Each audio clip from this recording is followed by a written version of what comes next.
Okay, we're so glad you're back with us at goldseek.com radio for another Gold Nugget segment. Today's special guest, David Morgan, the silver investor.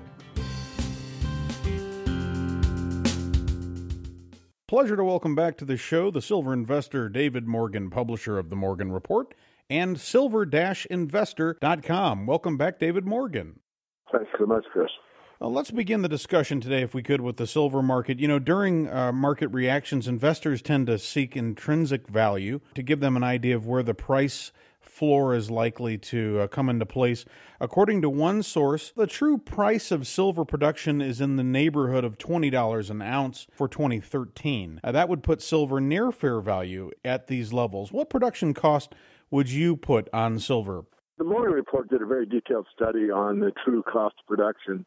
Now, we looked at several miners, and these are primary silver producers, such as First Majestic as an example.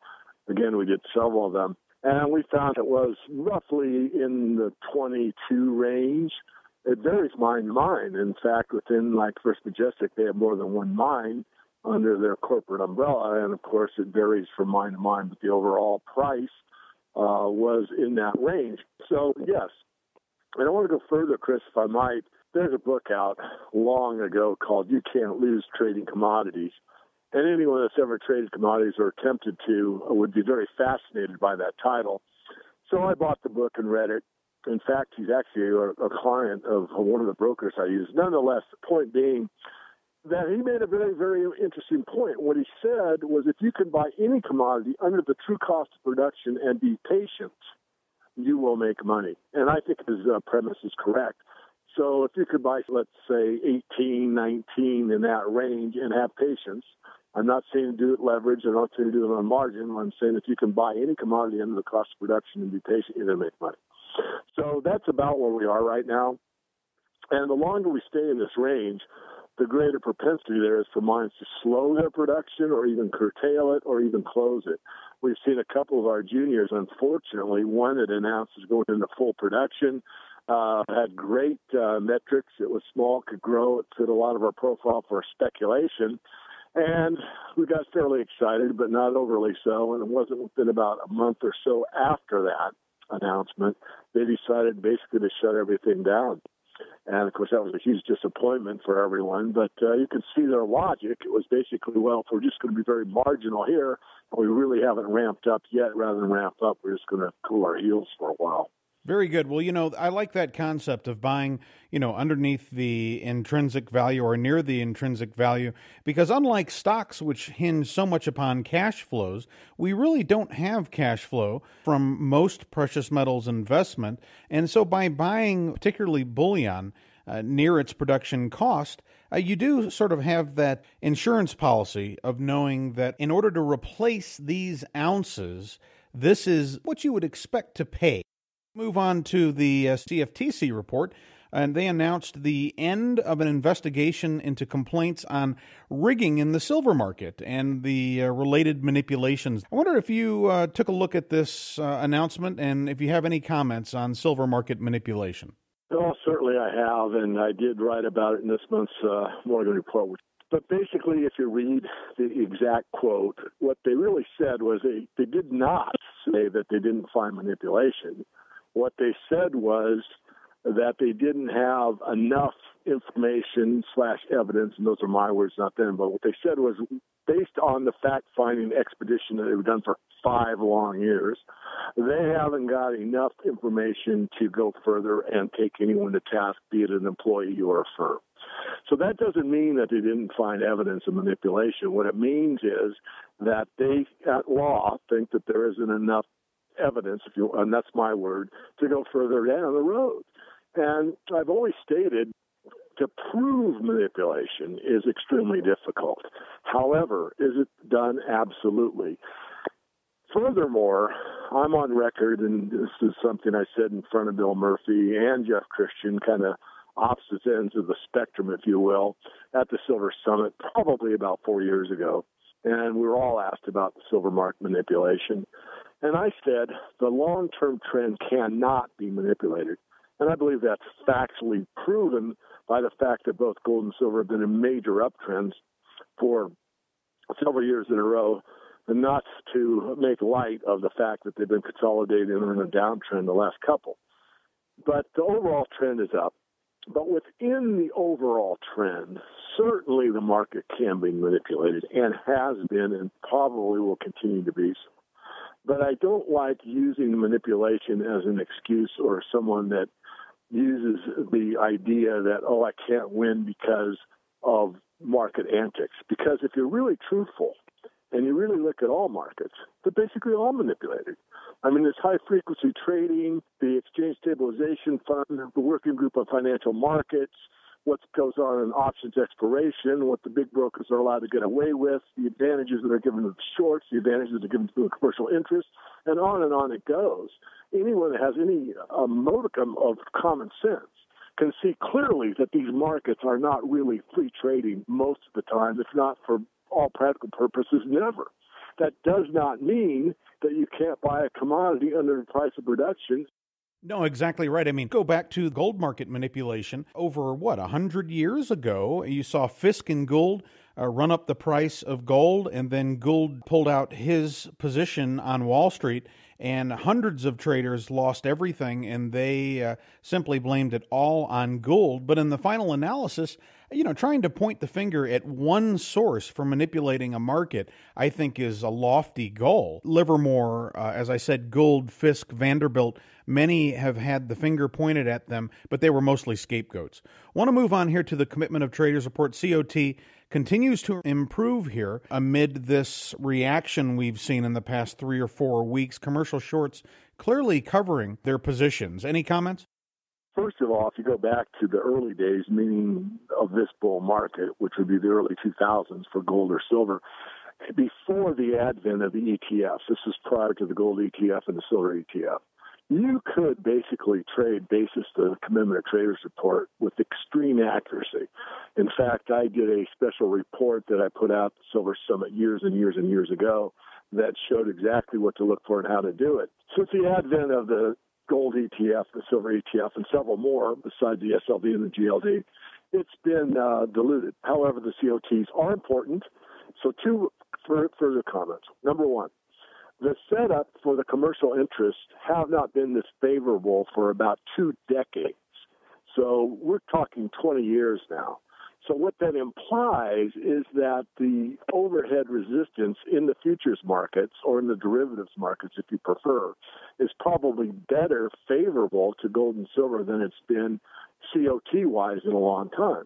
But I was thinking about that today, Chris, and I started thinking that perhaps, and this is just an opinion, not a fact, that maybe they lightened up their short positions at the end of the CFTC investigation so they could just throw up their hands, had it gone further, which it isn't, and say, oh, well, hey, we're not always that short. Look at our recent activity. We're basically very lightly short, or some nonsense like that.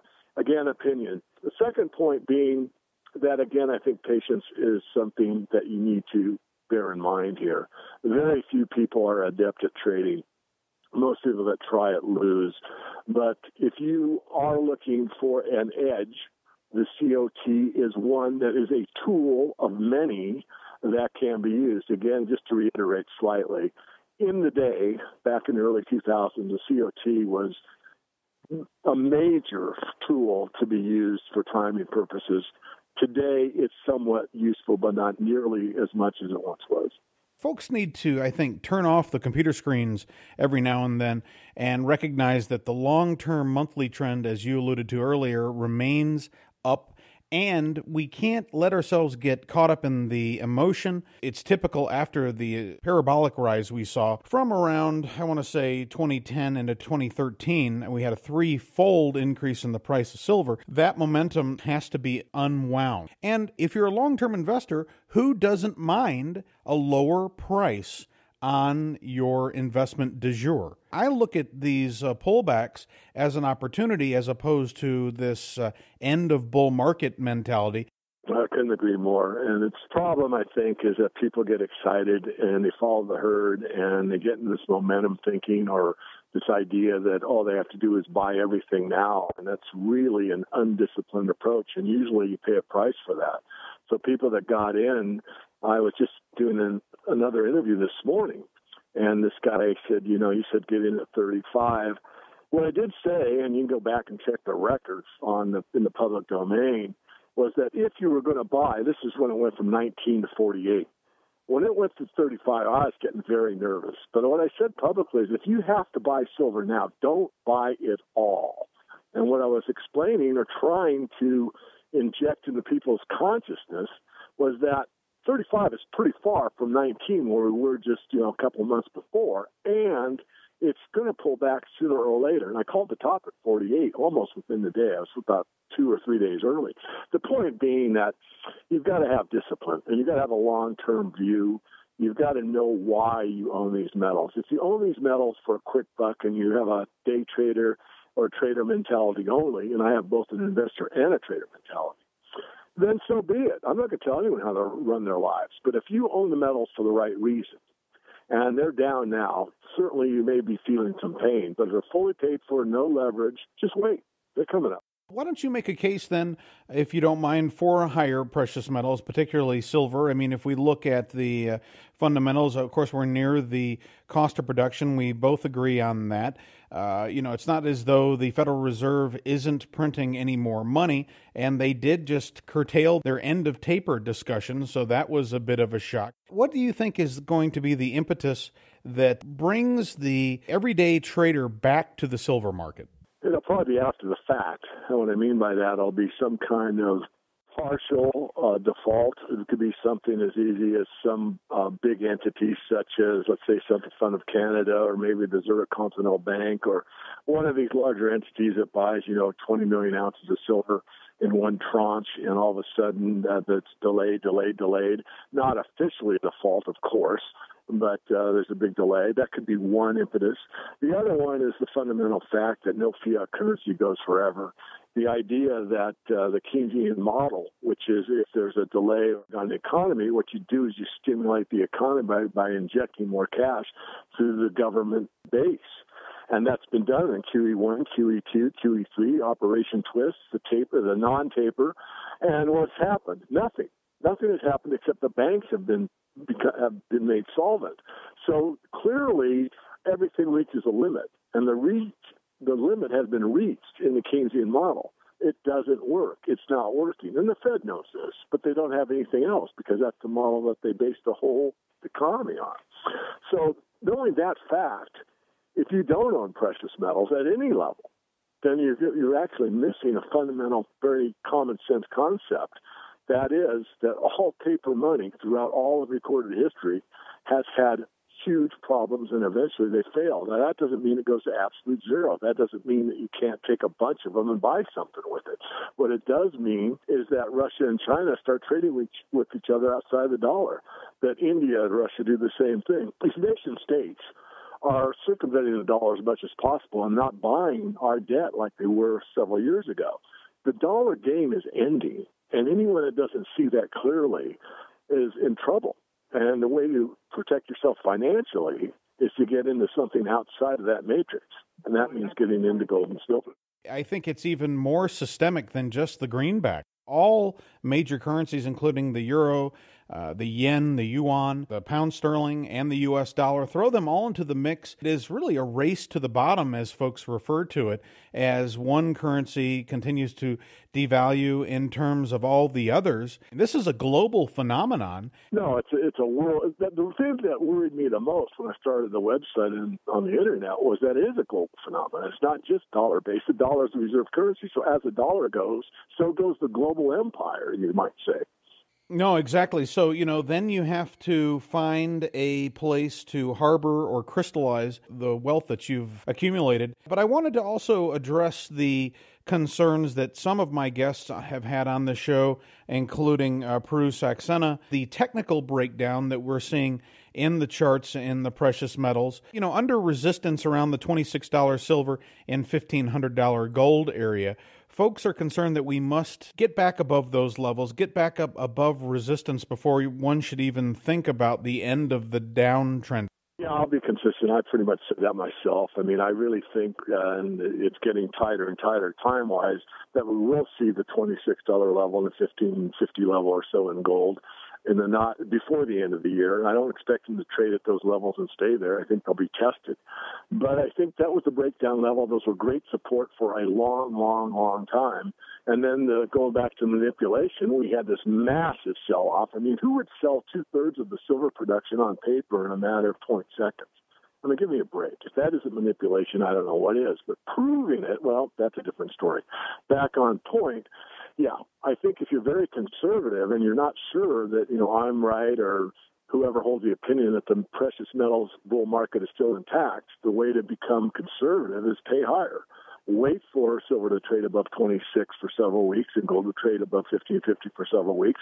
Once that's established, then you have more certainty that the bull market is intact. Very good. All right, I'd also like to talk about this dual threat of rehypothecation and bail-ins. It just seems almost every week we read another major story of legislation or account-related information that essentially says, well, you could be on the hook as an individual investor or as a pensioner or as a citizen for the mistakes made by these financial firms, banks, the industry, and even the government itself. Under those conditions, one would certainly wonder about paper promises with regard to silver and be more inclined to procure silver bullion. I agree. I mean, basically, the idea that a bank deposit is not at risk is ridiculous. In fact, what's interesting is I wrote about that in the Morgan Report about 1 month before the bail-in Greece. And what I pointed out is if you read the contract, when you open a bank account,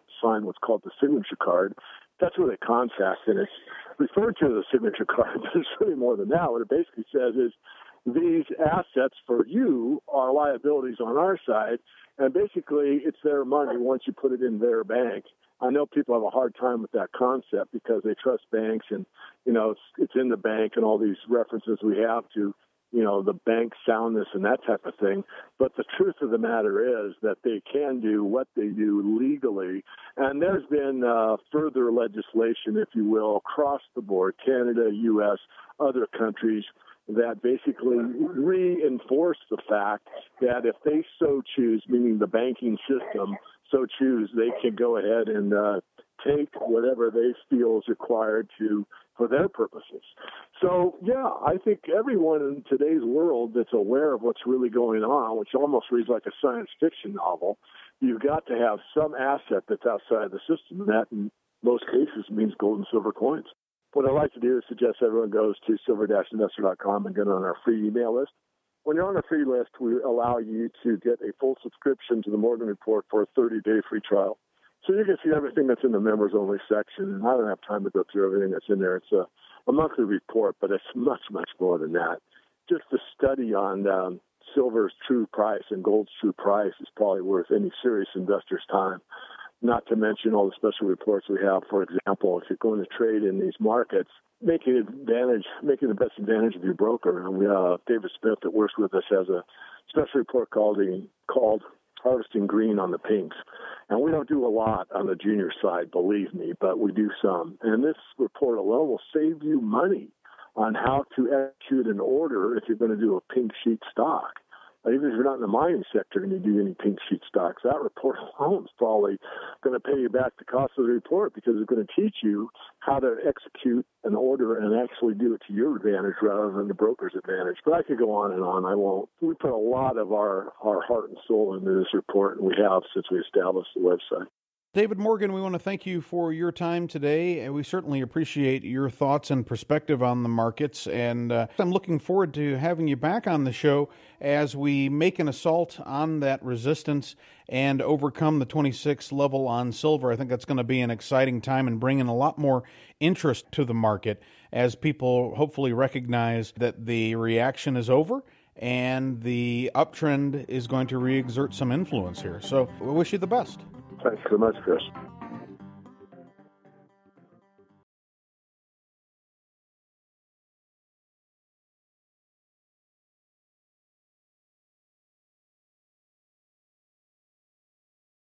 Silver123.net is a silver saver program designed to be as simple as possible. For as little as $50 per month, you can set up and create an automatic cost average buying program that will get silver or gold sent to your door on a monthly basis. The first step to creating an account is easy. You will supply some basic information. Next, you will add a bank account from which you will schedule your purchases. Scheduling purchases makes saving easy. SilverSaver is customizable and allows you to control the amount and the date of purchase. Once you are signed up, you are then given your affiliate code. Now you can save in precious metals and also market this program. You can use email, web pages, and multiple forms of social media to share the SilverSaver program. SilverSaver will reward you generously with physical silver or gold whenever someone you refer becomes a saver. SilverSaver not only provides you with a share code, but also allows you to place your own banner ad on a website of your own. SilverSaver is one of the best ways to start saving and accumulating gold or silver, especially at these levels. Visit silver123.net and start saving today.